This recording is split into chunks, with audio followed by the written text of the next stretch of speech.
नमस्कार दोस्तों, एक बार फिर से आप सभी का सीबी मैथ्स के इस ऑफिशियल यूट्यूब चैनल पर स्वागत करता हूं। जैसा कि आपको पता है कि हम प्रीवियस ईयर के महत्वपूर्ण सवालों को करने का प्रयास करते हैं। तो अब से पहले वीडियोज में मैंने एडवांस मैथ्स को उठाया था, अब मैं कुछ वीडियोज में अर्थमेटिक को उठाने का प्रयास करूंगा। तो आज की इस वीडियो में हम कर रहे हैं प्रॉफिट एंड लॉस। मैंने कुछ सवाल लिखे हैं और ये सवाल मैं आपको करवाने का प्रयास करूँगा।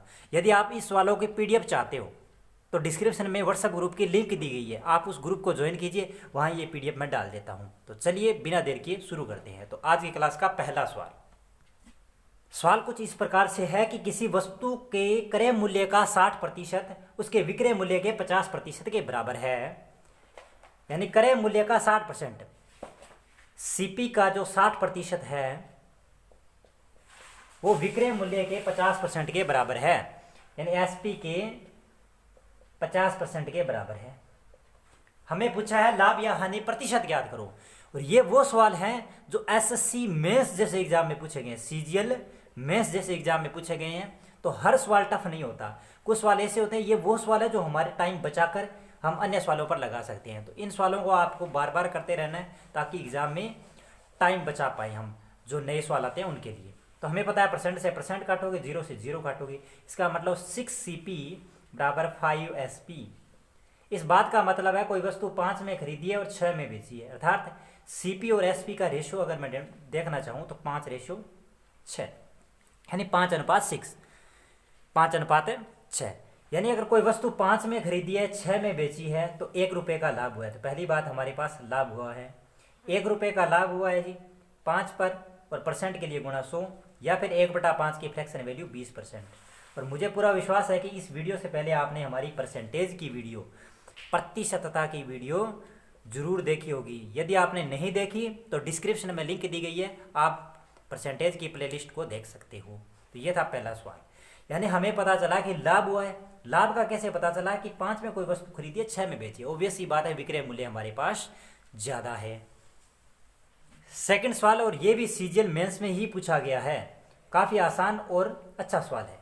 100 संतरे बेचकर एक विक्रेता 20 संतरों के विक्रय मूल्य के बराबर लाभ प्राप्त करता है, तो लाभ प्रतिशत ज्ञात करो।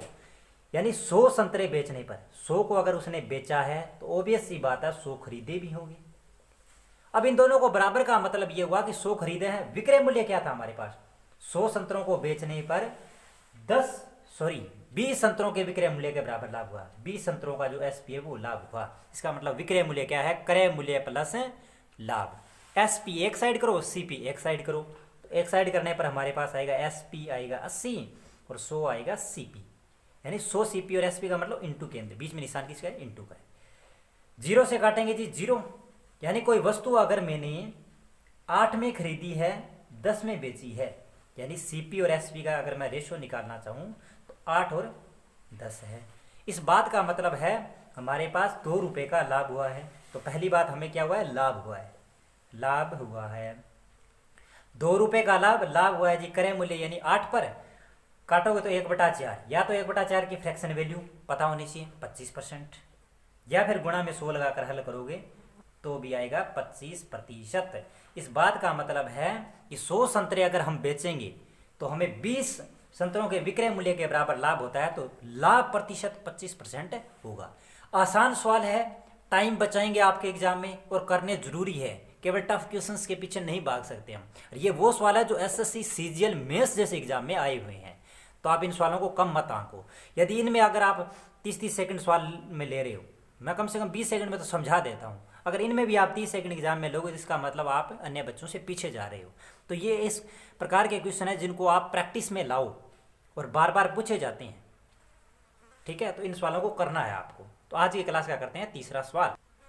हाँ जी, तीसरा सवाल है, कोई व्यापारी सामान बेचते समय अंकित मूल्य पर 40% की छूट देता है और 30% की हानि सहता है, यानी हानि होती है। यदि वह अंकित मूल्य पर बेचता तो कितने प्रतिशत का लाभ होता। कोई व्यापारी सामान बेचते समय 40% की छूट देता है। सबसे पहली बात, CP, SP और MP, क्रय मूल्य, विक्रय मूल्य और अंकित मूल्य, कॉस्ट प्राइस, सेलिंग प्राइस और मार्क प्राइस। यानी अंकित मूल्य पर छूट दी जाती है। इसने कहा 40% की छूट, 40% की फ्रैक्शन वैल्यू होती है 2/5, यानी 5 अगर अंकित मूल्य है तो 2 की छूट पाकर 3 में बेची होगी। इस बात का मतलब है कि हमारे पास अंकित मूल्य 5 है और विक्रय मूल्य 3 है, तो उसको होती है जी 30% की हानि। हानि, लाभ और हानि होती है हमेशा क्रय मूल्य पर। 30% की फ्रैक्शन वैल्यू 3/10, 30% की फ्रैक्शन वैल्यू 3/10। फ्रैक्शन अगर आपने नहीं पता चल रही कि किस प्रकार करें, तो या तो एक बार शॉर्ट समझ ही लो। 30/100, 0 से 0 काटा, 3/10, 3/10। या फिर आप परसेंटेज की प्लेलिस्ट पर जाओ, उनमें पहला वीडियो फ्रैक्शन से ही संबंधित है, तो आप वहां से भी कर सकते हो। और काफ़ी आराम से मैंने समझाया है उसको। यानी 10/3 की छूट 7 में बेची होगी। अब हमें पूछा लाभ या हानि प्रतिशत ज्ञात करो। कब ज्ञात करो? जब हम वस्तु पर कोई छूट ना दे। तो सबसे पहले हमारे पास विक्रय मूल्य अलग अलग वैल्यू है, इनको बराबर करो। एक तरीका तो यह है जो मैंने रेशो में करवाया था, यहाँ 3 है तो यहाँ भी 3 लगा दो, यहाँ 7 है तो यहाँ भी 7। इस बात का मतलब 10 गुणा 3 30, 7 या 21 और 5 7 35। यानी अगर क्रय मूल्य 30 है, विक्रय मूल्य 21 है और मार्क प्राइस 35 है, इसने कहा है अब की बार कोई छूट नहीं देनी, तो लाभ कितना होगा? 30 पर लाभ हो रहा है जी 5 का, बटा में 30 गुणा 100। 5 से काटोगे 6 पर, यानी 1/6 गुणा 100। और 1/6 की फ्रैक्शन वैल्यू क्या होती है? इसको काटोगे 50/3, 16 से ही 2/3%। ये हमें लाभ हुआ है। तो इसके लिए आपको फ्रैक्शन वैल्यू आज यूज हुई है। एक तो 1/5, ये होता है 20%। एक यूज हुआ है जी 1/6 और एक यूज हुआ है 1/4, ये होता है 25%। 1/3 होती तो क्या होती है? ये फ्रैक्शन वैल्यू आपको याद होगी तो टाइम बचेगा आपका। ये होगा 16 से 2/3% या फिर 50/3% भी बोलते हैं। तो ये था आज की क्लास का तीसरा सवाल। ये वो सवाल है जो एग्जाम में टाइम बचाते हैं। और आप कहते हो अर्थमेटिक कैलकुलेटिव आई थी, मेंस जैसे एग्जाम में देखो काफ़ी सवाल आसान भी होते हैं, कुछ सवाल नहीं होते, तो आप घबराया मत करो। चीज़ों पर, कॉन्सेप्ट पर काम करो। यदि आपके कॉन्सेप्ट मजबूत होंगे तो आप नए सवालों को करने में सक्षम होंगे। और इसके लिए आपको चाहिए प्रैक्टिस। प्रैक्टिस होगी तभी तो आपके कॉन्सेप्ट मजबूत होंगे। अब करते हैं चौथा सवाल। किसी वस्तु के अंकित मूल्य के 3/4 पर बेचने पर, वापस लगाओ 3 डॉट, CP, SP और MP। अंकित मूल्य के 3/4 पर बेचने से 25% का लाभ होता है। पिछली बार हो रही थी हानि, अब की बार लाभ। 3/4 बोले तो 75%, तो 3/4। अंकित मूल्य अगर 4 था तो 3 में बेचने पर, इसने कहा अंकित मूल्य के 3/4, अंकित के 3/4 पर। अंकित मूल्य 4 है तो 3 में बेचने पर हमें हो रहा है 25% का लाभ। 25% का लाभ हो रहा है। 25% बोले तो 1/4, यानी 4 पर 1 का लाभ 5 में बेच रहा होगा। 4 पर 1 का लाभ 5 में बेच रहा होगा, तो 4 पर 1 का लाभ है जी। वापस करो जी SP को बराबर, SP को करो बराबर, या तो 3 यहाँ से गुणा करो, ये 5 है जी, यहाँ गुणा, ये 5 आगे करो। या फिर यहाँ पर 5 था तो इस पूरे के साथ 5 का गुणा करते, यहाँ 3 है तो इस पूरे के साथ 3 का गुणा करते। बात एक ही थी। 4 × 12, 5 × 15 और 5 चौके 20। इसने कहा है यदि वह अंकित मूल्य पर बेचे, यानी 12 की वस्तु 20 में बेचे तो 8 का लाभ बराबर 4 2 8 और 4 3 12, 2/3, यानी 66 से 2/3% लाभ होता। लेकिन इसने अब की बार ये चीजें नहीं पूछी। इसने पूछा है हमसे, चौथा सवाल था ना, अंकित मूल्य एवं क्रय मूल्य का अनुपात ज्ञात करो। अंकित मूल्य क्या है जी हमारे पास 20 और क्रय मूल्य क्या है 12। अनुपात ज्ञात करो। 4 से काटो 5 पर, 4 से काटो 3 पर, 5:3। यही सवाल का उत्तर है। यानी हमें अगर अनुपात पूछे तो भी हम कर सकते हैं इस प्रकार, और हमें परसेंटेज पूछता तो भी हम 8 का लाभ होता है 12 पर गुणा 100 लगा देते, तो वो भी चीज़ें कर सकते थे। अब करते हैं आज की क्लास का लास्ट सवाल, और काफ़ी अच्छा सवाल। और काफ़ी अच्छा सवाल इसलिए है क्योंकि ये वेरिएबल्स पर आधारित है, इसमें डाटा नहीं दे रखा, यानी मतलब आंकड़े वैल्यू नहीं दे रखी। एक फल विक्रेता ने X अमरूद Y रुपए में खरीदे। ये तो है वस्तु, यानी आर्टिकल्स, ये तो है वस्तुएं, ये है हमारे पास रुपए, आर्टिकल्स बोलते हैं। सुनो, X अमरूद Y में खरीदे और Y अमरूद X में बेचे, और कंडीशन है X is greater than Y, X is greater than Y। तो लाभ या हानि प्रतिशत ज्ञात करो।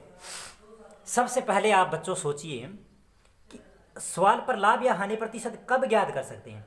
या तो वस्तुएं बराबर हो, या तो वस्तुएं बराबर हो, या एक वस्तु का हमें क्रय मूल्य पता चल जाए तो उस पर लाभ या हानि प्रतिशत हम ज्ञात कर सकते हैं। लाभ भी ज्ञात कर सकते हैं और हानि भी ज्ञात कर सकते हैं। मेरे पास यदि मैं इसको एक एक वस्तु बनाऊंगा तो फ्रैक्शन यानी बटा में चला जाएगा। यहाँ पर y बटा x होगा तो यहाँ x बटा y होगा और सवाल कॉम्प्लिकेटेड बन जाएगा।